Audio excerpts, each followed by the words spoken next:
Thanks for logging on to myfoxhurricane.com. Still this one area that we're watching out in the middle of the Atlantic. This is that Invest 94. Over the next couple of days, looking at about a 60% chance of some development with this, up to about 80% over the next 7 days. Now, still fairly disorganized. It's a broad area of low pressure, but since yesterday, it has shown more convection with it, showing a little bit more organization. Here's that closer view of it.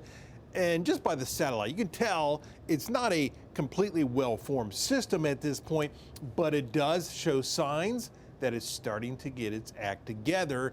And computer models, at least some of them, are still fairly bullish that this will show more development over the next couple of days. The big thing is, how much development? How long does it last? Because the other thing that we're looking at is it may develop, but then quickly dissipate as well. So here's the various computer models showing that track, and really we haven't seen a whole lot of change in that track over the past several days as far as the computer models are concerned. You see they're all fairly tightly clustered, moving towards the west and the west-northwest. Then eventually, as they work their way towards the Leeward Islands, they start to make that turn more towards that northwesterly direction and curve out over open water. Now, as we look at the Fox model, pretty interesting. You do see some development with this, maybe even up to a tropical storm. Next name on the list is Tammy, but then you see what happens as time goes on and we head towards Friday, heading towards Saturday.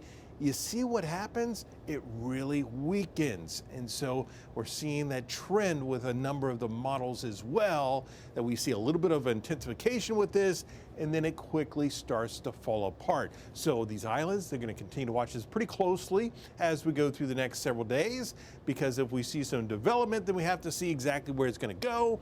And do we see that weakening trend, which just means a bunch of rain for these islands? Here's a closer view with the Fox model, just showing that same idea that it is weakening, maybe even dissipating as it works its way through, but still, even if it does that, it will continue to bring some pretty heavy rains across these islands, maybe a little bit to the north. Some of the models are indicating it goes a little bit further to the north, but it's definitely an area that we're going to continue to watch, and we'll keep you updated right here on myfoxhurricane.com.